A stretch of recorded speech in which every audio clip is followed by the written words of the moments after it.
Magandang umaga po sa ating lahat, mga minamahal naming kapatid at sa pananampalataya, mga miyembro ng TJSMC dyan po sa Home Church. Ngayong araw po na ito, araw ng pagsamba sa ating Panginoon, araw ng linggo. At syempre po, ang unahin po natin nararapat sa Panginoon, yan po ay pagsamba sa Kanya. Kaya naman po, batiin po natin yung mga katabi natin dyan sa inyong mga tahanan. Maligayang araw ng Panginoon. Maligayang araw po ng Panginoon. Okay? So sa araw po na ito, ang ating pong pagbasa ay sa Gawa, chapter 9, verse 10 to 15. Kayo na po magbasa dyan sa inyong mga tahanan. Ito yan po ay mamaya pwede nyo pong basahin at ulitin. At ngayong araw po na ito, meron po tayong pamagat na spiritual na pakikipaglaban. Sa Ingles po ay spiritual fighting. Sabi po na ating senior pastor, siya po ay naghahangad na magkaroon po tayo ng pagwawagi, pagkapanalo ngayong year of 2021 sa pamamagitan po ng pakikipaglaban natin spiritual. Bakit po spiritual? Kasi po ang kalaban po natin ay hindi physical, hindi po tao, kung hindi wala po siyang kaanyuan, wala po siyang katawan, kung hindi espiritu, kaya naman ang tawag po dyan ay pakikipaglaban ng spiritual. Amen? So sa taong 2021 po, nagnanais ang ating senior pastor na magkaroon ng victory o pagkawagi dito sa mundo mula sa spiritual na pakikidigma. Yan nga po. Kaya sinabi nga ito, new start in year 2021, our introduction. People basic desires. Ano po ba yung mga pangunahing pangangailangan ng mga tao? Maraming mga Kristiyano daw sa mundo na sila ay nagkakaroon ng maling paghahangad. Yung pagdi-desire nila. Basic desire ng mga tao is, ano bang basic desire ng mga tao? Wrong faith. And then, ito po yung wrong faith, ito po yung pagkain, pagdaramit, at pagtulog. Usually, yun po yung basic need ng mga tao. Unang-una na ang pagkain, at pagkatapos yung ating isusuot, at gayon din ang ating pagtulog. Yan yung basic desire. Ano yung mga pangailangan ng tao? Yung basic desire, pagkain, kasuotan, at pagtulog. Ito ang importanteng bagay habang tayo ay namumuhay sa mundo. Tama po ba yun? Yes. Kailangan naman po natin yan. Dahil kung hindi natin yan kailangan, paano tayo? Pero, hindi po yan yung first priority natin. Yun po ang ibig sabihin ng ating senior pastor. At mula sa kanyang panuntunan, sabi rito, ganito sila namumuhay bilang mga Kristiyano. Kaya naman sa ganitong pamumuhay, sila ay humihingi ng tulong at nananalangin. Sa ating simbahan, meron tayong panalangin, dawn watch prayer at prayer meeting. At nananalangin tayo ng personal sa ating mga tahanan o sa ating mga special time. Kaya naman ano yung mga hinihiling natin, ano yung panuntunan natin, di ba? Ang panuntunan natin hinihiling muna ay pagkain. Una-una na magkaroon tayo ng magandang trabaho. Dinudulog natin palagi sa Panginoon na tayo ay may pangangailangan. At ito po ay tinatawag nating pangunahing panalangin at ito po yung human desire. Ito ay hindi pananampalataya. Ito ay isang reliyon, ayon na rin sa ating senior pastor. At idolatry. Ibig sabihin ng idolatry, maling paniniwala. Sinasabi sa ating Biblia sa aklat ng Mateo 6. Ano po sinasabi sa aklat ng Mateo, Kapitulo 6? Huwag kang mabahala sa iyong iinumin, kakainin at dadantin. Bakit? Sapagkat ang ating Diyos ang siyang magproprotekta sa ating lahat.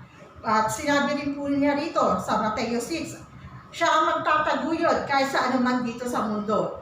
Kahit nga ang ibon sa himpapawid at mga lilyo sa kaparangan, ang Diyos ang siyang namamahala at nagpo-provide sa kanila. Kung kaya, hindi tayo daw dapat na mabalisa o mag-alala. Amen? Tayo ay higit na mahalaga sa mga ibon at liryo na ito, mga minamahal na miyembro.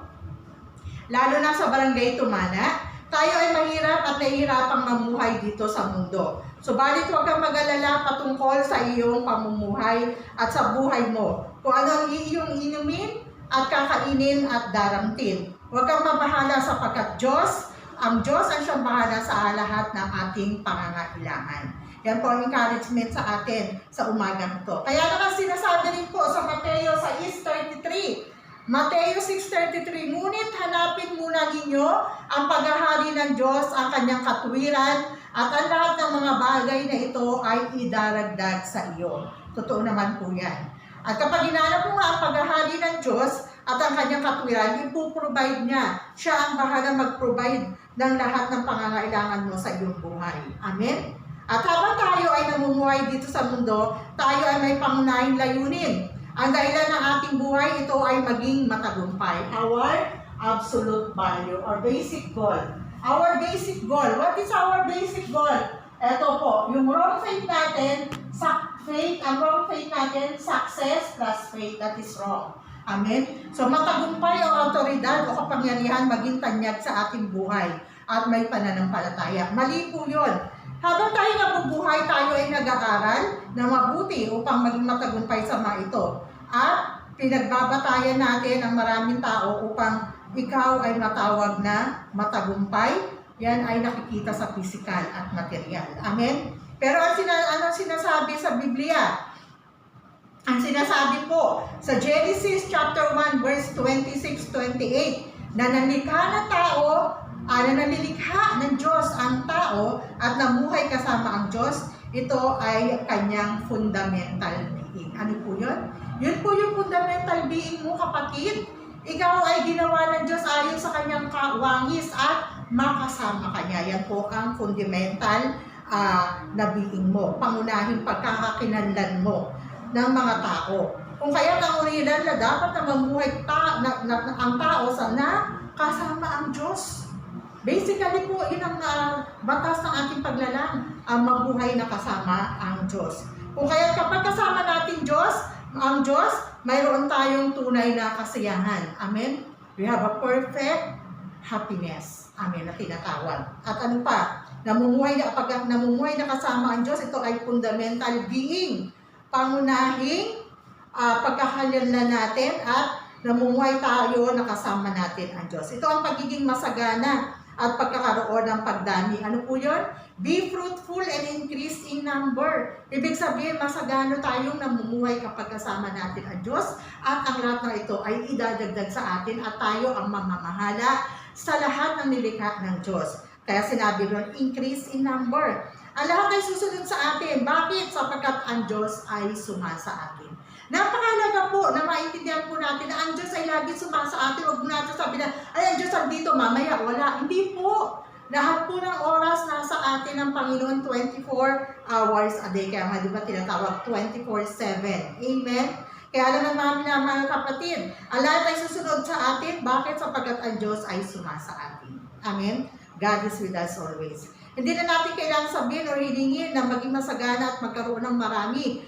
Matik na po yun, automatic darating po yun sa inyo kapag you are with God. Pero balik rin natin, kapag wala ka sa Panginoon, wala ka rin ng mga ito. Amen. Ganun lang po yun. Amen. Kaya naman namin na kapag sabi po rito, hindi natin kailangan manalangin kung kasama natin ang Diyos. Ang lahat ng ito ay automatically makakamit natin. Amen. Sa susunod, at susunod sa atin. Subalit sinasabi sa Genesis chapter 3, ang mga tao ay napahiwalay sa Diyos. Na ang mga tao ay nahulog sa fundamental na problema, pangunahing problema, ang pagiging masagana, pagdaragdag ng numero, at pangangalaga sa lahat ng nawala sa atin. Kaya ang mga tao ay nawala ang kanilang masayang pagtatamasa. They don't enjoy it anymore. Nawala sa kanila yung pagtatamasa ng masaya at na-enjoy nila. Sa pagtamasa ng masagana, pagdagdag at pagmamahal sa kanilang buhay. Kaya ginawa nila na ang makakaya sa pamamagitan ng kanilang sariling kaalaman. Sometimes ginagawa natin, I don't need God. Kaya ko na to. Matalino ako. Malakas ako. May pinag-aralan ako. No. Hindi po natin yan makakamit kung wala tayo sa ating Panginoon. We need God. We need God in every moment of our life. Huwag po natin yung kalilimutan, mga minamahal na kapatid. Amen? Kaya naman, pagdagdag at pamamahal sa kanyang buhay, ginawa nilang makakaya nila sa pamagitan ng kanilang sariling kaalaman, karunungan at sariling kapangyarihan. Ito ay humanism way. Pag sinabi pong humanism way, ginagawa mo by your own faith, by your own power. Amen? Yung sa kalakasan mo, hindi sa kalakasan ng Diyos. Paano ang ating pananampalataya at ating kristyanong pamumuhay? Meron ka bang kristyanong pamumuhay? Sabihin mo nga po yan sa katabi mo, may kristyano ka bang pamumuhay? Sige po. Ikaw ay nabuhay tinamasa ang maging masagana increase in number or rule over sa pamamagitan ng idolatry at religion. Kaya nga po, di ba sinabi ko dito, idolatry at religion. Asan ba yun? Yes. So, sinabi dito, faith being with together, but ang standard po natin ay wrong faith, self-centeredness. Amen. Tayo po ay may masariling kakayahan yung sinasabi natin. Yan po yung tinatawag na self-centeredness. Kaya naman, ikaw ay namuhay tinamasa ang maging masagana, increase in number, sa pamamagitan ng idolatry at religion. Hindi po yan gospel. Pag sinabing idolatry at religion, hinahanap lang natin yung kasagutan sa mga pinansyal, sa mga physical na pamamaraan. Pero hindi po tayo nanalo bilang wagi sa spiritual na pakikipaglaban. Amen? Alam mo ba na kinakailangan nating hanapin ang kaharian ng Diyos at ang kanyang katwiran? At kapag ang spiritual na estado natin ay kasama natin ang Diyos, ang lahat ng be fruitful, rule over at increase in number ay susunod sa atin. Kung kaya't ang lahat ng ito ay self-centeredness. Ano nga ako, hindi naturo ko di ba kanina? Self-centeredness. Ano ibig sabihin ng self-centeredness? Yung ikaw yung nauuna, sarili mo lang ang nauuna. Yung ikaw ang nasusunod, hindi ang Diyos. Kundi ikaw ang nakagitna sa buhay mo. Ikaw yung sentro ng buhay mo, hindi ang Diyos. Ang original na paglalang sa tao ay mamuhay kasama ang Diyos. Amen? At ito ay tinatawag nating God-centeredness. Dapat mamuhay tayo sa gitna.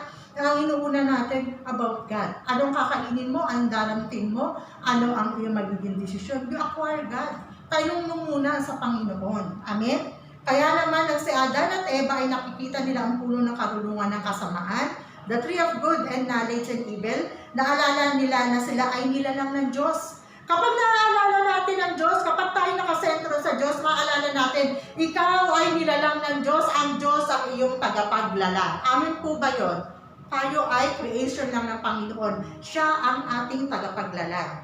Naalala nila na si Eva at Adan ay nakikita nila yung puno ng karunungan at kasamaan. Naaalala nila na sila ay nilalang ng Diyos at ang Diyos ang kanilang tagapaglikha. Pero nang sila ay mapahiwalay sa Diyos, si Satanas ang inilagay sa kanilang pagiging sarili ang kanilang pangunahing self-centeredness. Yung tinatawag na self-centeredness. Mga minamahal na kapatid, si Satanas ang nagbigay sa tao ng pangunahin ang kanilang sarili.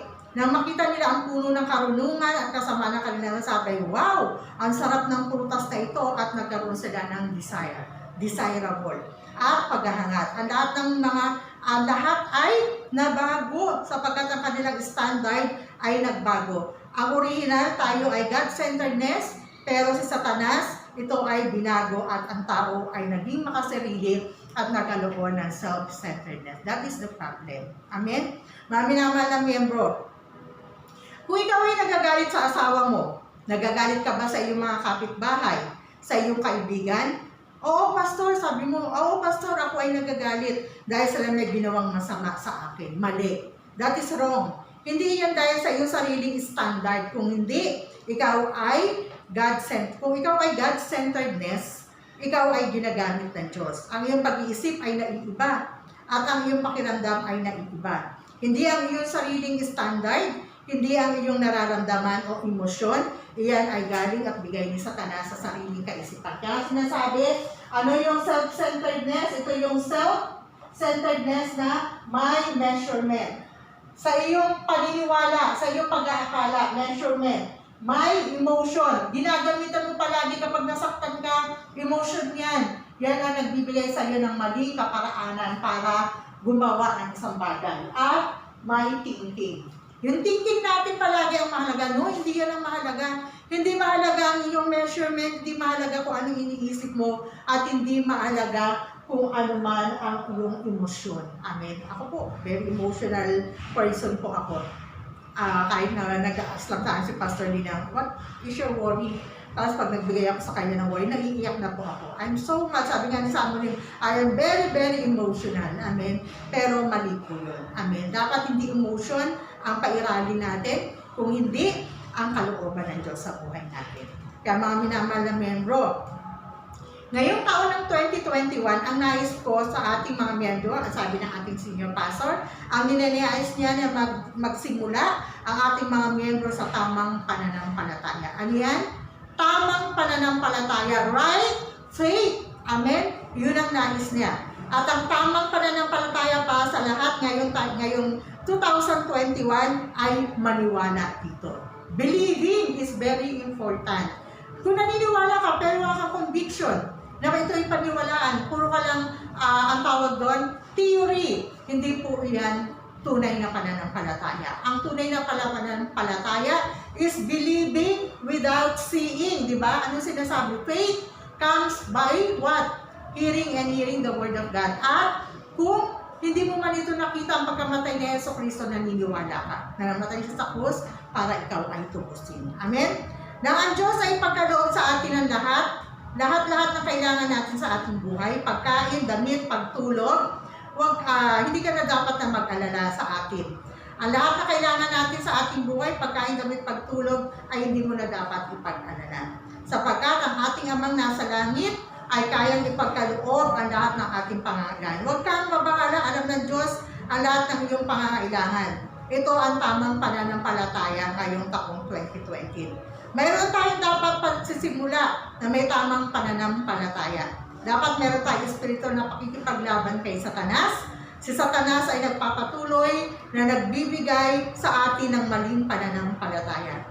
Si Satanas ang nagbibigay sa atin simulang maling pananampalataya at nagbibigay ng maling pananampalataya. Kung kaya, sa taong ito ng 2021, ang nais na ating senior pastors para sa ating mga miyembro na labanan ng espiritual na labanan. Amen?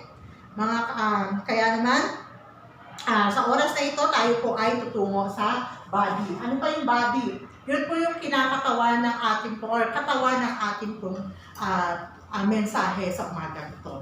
Ang katawan ng mensahe natin sa araw na ito, sabi doon, gusto ko na tamasahin o enjoyin nyo ang Watchmen of Spiritual Network. Ano ba yung Watchmen?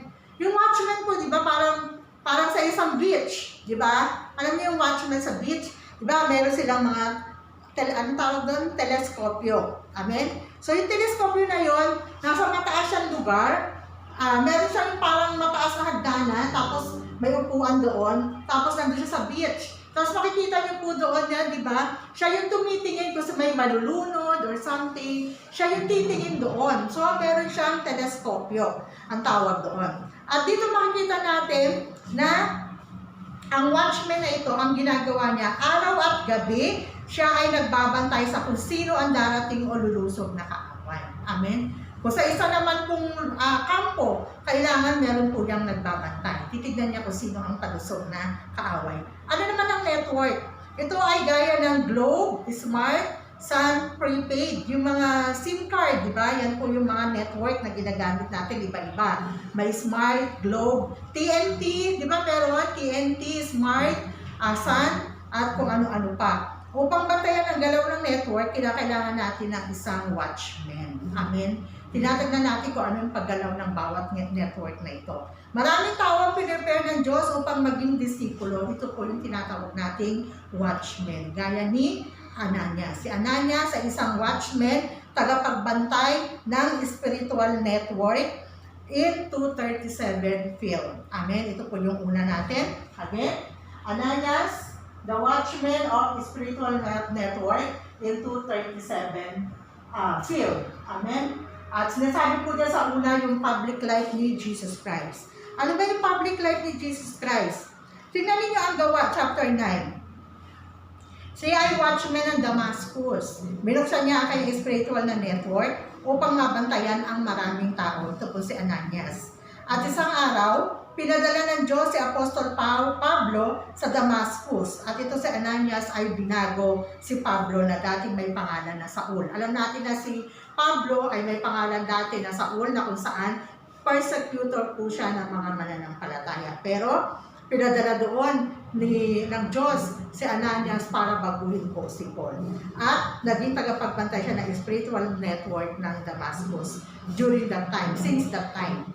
Kaya naman, ito pong public life of Jesus. Bakit po naging tagapagbantay si Ananias? Sapagkat nakita po niya ang public life ni Jesus. Bakit naging tagapagbantay si Ananias? Dahil ang spiritual network niya ay nakita po niya ang pampublikong buhay ni Jesus. Na si Yesu Cristo ay napunta dito sa mundo, siya ay nag-ministry sa loob ng 3 taon at kalahati. At nakita ito ni Ananias. Nakita niya kung bakit kailangan pumunta si Jesus dito sa mundo. Public life of Jesus, nakita po ni Ananias. At nakita po ni Ananias kung bakit pumunta dito sa mundo si Yesu Cristo dahil sa problema of all human, mga kapatid. This is the reason bakit dito si Jesus ay pumunta dito sa mundo, because the problem of all human. Ano yan? Only problem. Amen?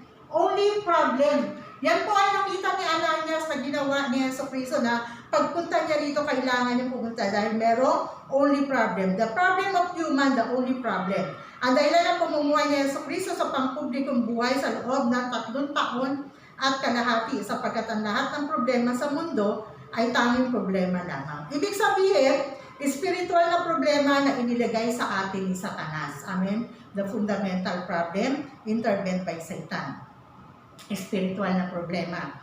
Our life, pangunahing problema, natatago at nakikitang problema, lahat ng klaseng problema, libo-libong problema na ating kinakaharap. Minamahal na kapatid, sa pangatlo, sinasabi, fundamental problem. Alam ng problema, only problem ay nagmula sa fundamental na problema. Ano yung fundamental na problema? Pangunahing problema. Amen? Kaya naman, ang lahat ng problema ito ay isang dahilan lang.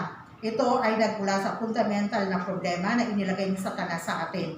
Ang original na tao na si Adan at Eva ay dapat mamuhay kasama ang Diyos. Sabi ng Panginoon, di ba? Genesis chapter 1 verse 27-28, the creation of the human being, na dapat mamuhay kasama ang Diyos. Sinasabi sa Biblia, kapag ikaw ay napahiwalay sa Diyos, ito ay kasalanan. Kaya naman si Eva at Adan ay napahiwalay sa Diyos, sila ay namuhay na makasalanan. Amen? Ito ay kasalanan, kaya lahat ng napahiwalay sa Diyos ay nabihag ni Satanas. At kapag tayo ay nabihag ni Satanas, tayo ay magkakaroon ng maraming problema sa kaisipan, mental na problema. Ano yun? Kaisipan, mental na problema. Okay? At ano pa? Ito ay nilagay ni Satanas sa atin. Meron tayong natatagong problema, hidden problem, pag-aalala, takot, lungkot, inaatake ka ng nervyos. Bakit ka nagagalit sa iyong asawa? Nagagalit ka sa anak mo? Nalululong sa ML? Bakit? Nalulong sa ML, nagagalit ka dahil hindi siya nag-aaral, hindi nagpo-focus sa pag-aaral. Bakit? Sila nagkaroon ng ganitong pagkahilig sa mga games. O hindi sila nag-aaral ng mabuti dahil nga sa mga pagkalulong nila, obsession nila sa ML. Then, kung sila ay magaling mag-aral, sila ay magiging tanyag ba? At kung sila ay mahina sa klase, hindi na ba sila gagamitin ng Diyos? Hindi mahalaga kung hindi magaling sa klase ang mga anak natin. Ang mahalaga, ituro po natin sa kanila ang tama. Yan po ay ang kahalagahan ng pagtuturo ng mabuting balita. Gospel! Ito po ay kanilang pangahawakan, hindi po ang karunungan ng siyensya. Amen? Pasensya na kayo. Pero yan po ang totoo. Ang siyensya ay sandali lang. Kapag yan ay nawala na ang matataas na mga negosyo rito, it's useless. Pero kapag ang hawak po nila ay mabuting balita, ito po ang magdadala sa kanila. Saan man sila magpunta, dala-dala po nila ang katagumpayan dahil dala-dala nila ang susi na katagumpayan, yan po ay mabuting balita. Amen? Ang malaga sila ituruan natin daw ng mabuting balita at nakikinig at nag-aaral ng salita ng Diyos. Hindi mahalaga kung sila hindi maging magaling sa klase, kundi malaman ang mabuting balita. At pagdating ng araw, sila ay maging instrumento ng Diyos at ng misyon. Appeared problem. Ano po yung appeared problem? Ito ay dahilan kung bakit tayo nakikita ang problema. Trabaho problem, relasyon problema, asawa problem, anak na problema, marami pa. Iba't ibang klase problema, sabi nga 1,000 kinds of problema. Pero ano yan? Marami pa. Bakit natin nararanasan ang appeared may problem dahil tayo ay hiwalay sa Diyos. Ano ang dapat natin bigyan ng solusyon? Yung kawalan ng trabaho, maghanap ng trabaho, ang relasyon nyo, kaya ikaw ay dumikit na lang sa asawa man, no? Ang kailangan mong hawakan ay ang mabuting salita, ang salita ng Diyos. Kailangan natin only Christ. Kailangan natin sa Yesu Cristo. Ito ay alam ni Ananias. Amen? Only Jesus Christ is the only solution. Amen? Ito po. Mga minamahal na kapatid. Only Christ. Only the solution. Ito lang ang natatanging solution. Wala nang iba. Amen? Kaya naman, ikinumpisan ni Ananias, I need Jesus Christ. Ako rin po, palagi ko pong kinumpisan yan. Wala man tao sa tabi ko, but I need more of Jesus Christ. It's very enough. It's very sufficient po. Bakit ito ikinumpisan ni Ananias? Bakit?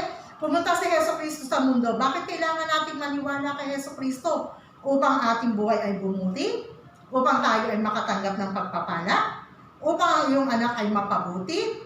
O kaya ay upang ang iyong buhay mapaayos? Ikaw ay naniniwala kay Yesu Cristo dahil sa mga ito, mali. Amen? Mali po yun. Ito ay maling kasagutan. Tayo ay dapat na maniwala kay Yesu Cristo dahil sa ating spiritual na problema. That's all.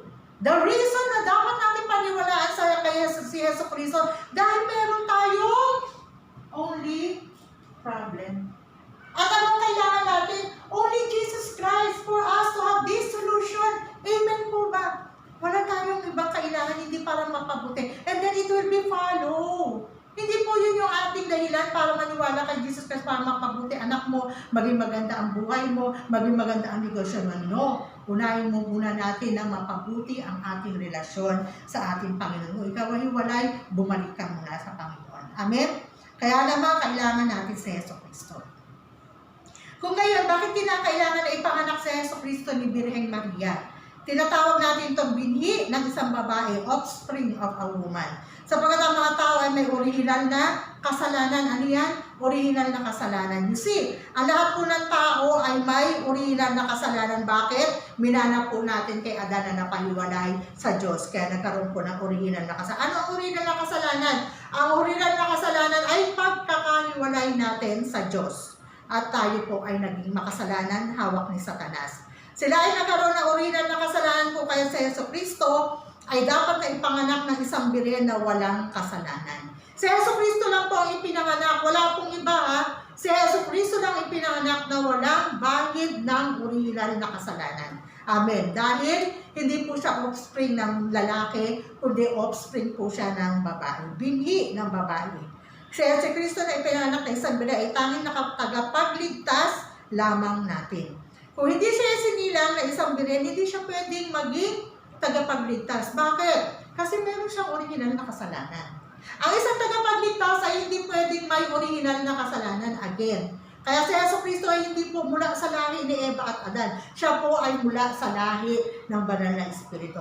Yung buong na po na offspring, yung pong binhi. Di ba po ang mga lalaki dapat magbibigay ng binhi sa babae? Kaya tinatawag na offspring of a man. Pero kabaliktaran po kay si Yesu Cristo. Si Yesu Cristo, buo na po yung seed. Inilagay lang po sa womb, sa sinapupunan ni Virgin Mary. Kaya po tinawag na offspring of a woman.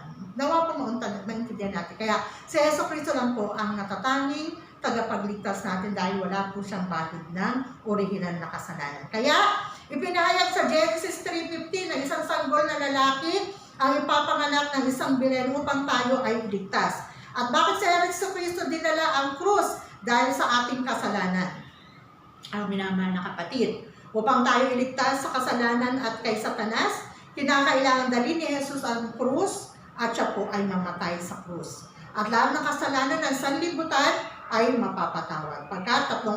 Pagkatapos nun, ang 3 araw na kinakailangan na sa Yesu Cristo ay mabuhay na mag-uli.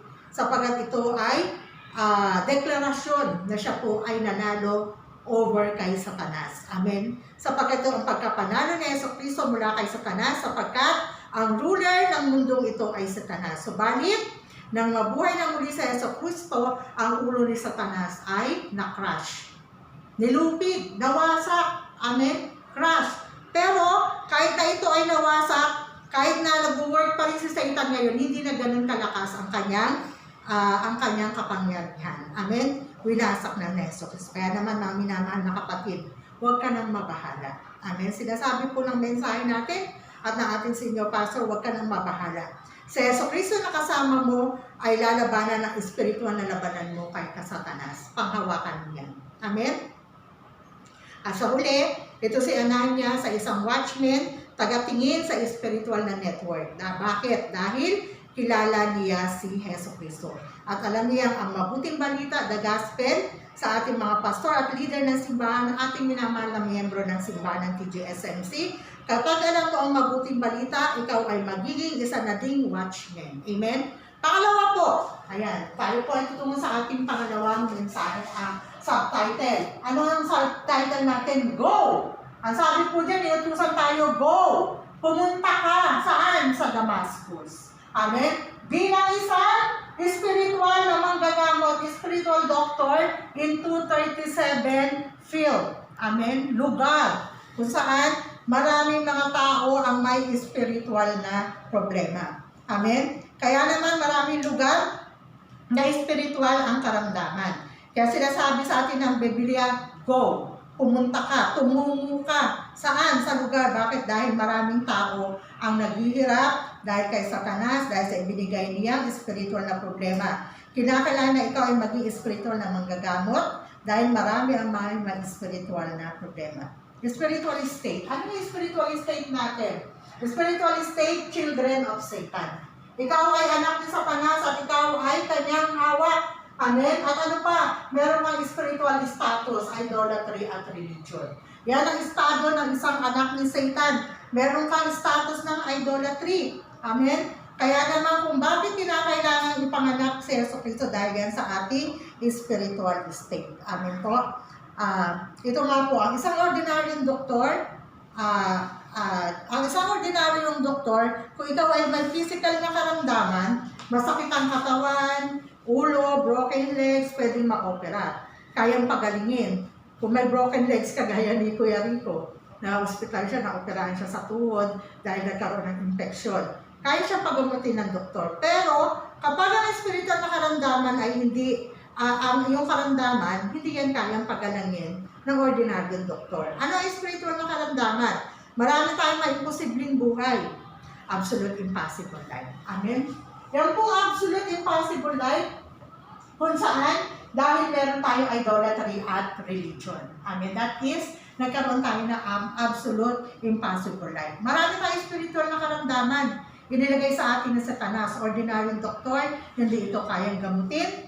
Hospital, hindi sila kayang pagalingin. Sino ang makakagamot sa kanila?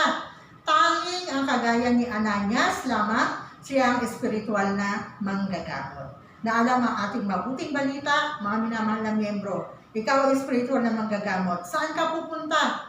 Ikaw ay makapagliligtas ng tao sa kapaligiran, lugar, field. Sila ay may problemang kaisipan, kalungkutan, pag-aalala, negatibong kaisipan, panic disorder, hindi makatulog, marami pa. Kung kaya't nais sila ang magpakamatay. Bakit? Dahil sa maraming stress. Ano ang kanilang spiritual status? Ayun, yung idolatry religion. Ito ang dahilan, kaya ang spiritual status nilagay sa kanila ni Satanas dahil bihag ang kanilang puso, isip, katawan at buhay. Yan ang bihag sa kanila ni Satanas. Mental problem, pangatlo, mental problem disorder. Ano yung mental problem disorder? Marami silang sakit na pangkaisipan, mga minamahal na miyembro. Kinakailangan natin silang gamutin. Ikaw yung spiritual na manggagamot.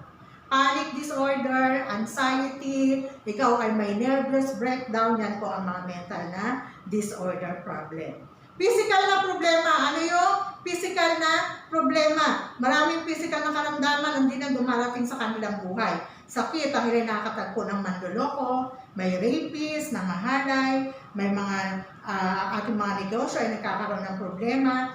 Lutisin man natin ito ay hindi malaga. Ang malaga, malaman mo bakit ito dumating. Ito ay sapagkat ang mabuting balita ay pwede mag-spiritual kang manggagamot. Magbigay ng kagalingan. Kung kahit ang mga tao dito sa mundo, manggagamot, senador, mayor, congressman, president, hindi nila kaya magbigay na kailangan tanging spiritual na manggagamot ang makapagpapagaling. Sino spiritual na manggagamot? Siya ang alam ang mabuting balita. Kaya marami nagpapakamatay, especially sa panahon ngayon ng pandemya, dahil sa COVID-19.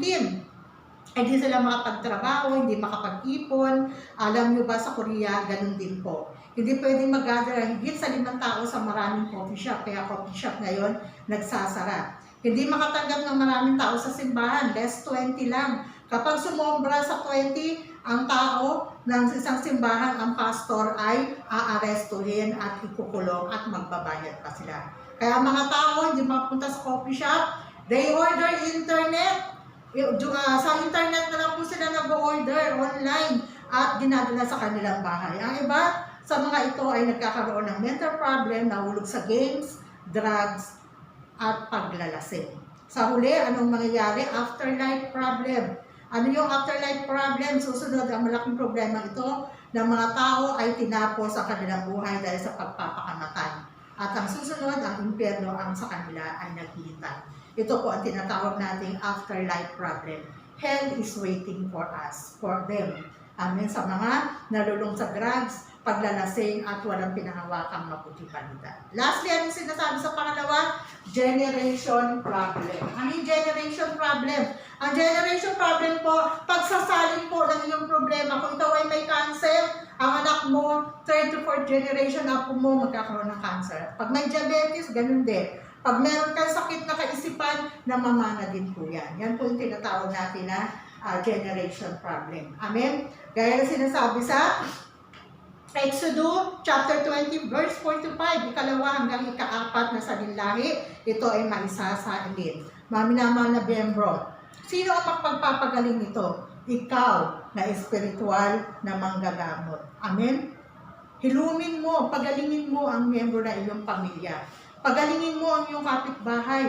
Pagalingin mo ang iyong mga mahal sa buhay. At pagalingin mo ang bawat makakatakbo. Amen? Lastly po, dito na po tayo. Lastly, ang pangatlo, ito po, si Paul. Si Paul, Apostol Pablo na isang nakatagpo ng mga disipulo. Amen? Last is Apostle Paul.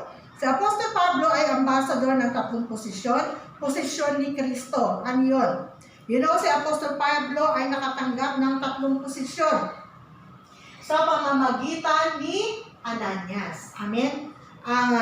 Sabi po rito, sa pamamagitan ni Ananias, nakatanggap si Apostol Pablo ng 3 posisyon. Alam mo ba na si Pablo ay nakatanggap ng gawain ng pagpapahayag sa mga hintil? Ano yung hintil? Yun po yung Gentiles at mga hari. Kaya si Ananias ay nagbigay ng mission kay Apostol Pablo. At dapat natin maintindihan, ma-realize na ang ating problema ay hindi basta problema. Ano man ang natanggap natin problema, ito ay problema lamang. Ibig sabihin, ito ay dumating sa isang dahilan lamang. Ito ay fundamental na problema at ang solusyon na ay ano? Hindi pera, hindi tao, hindi ang iba pang bagay, kung hindi tanging mabuting balita lamang. Amen? Tanging si Jesucristo lamang ang solusyon sa ating problema na iyong kinakarap, pati kahirapan at difficulties.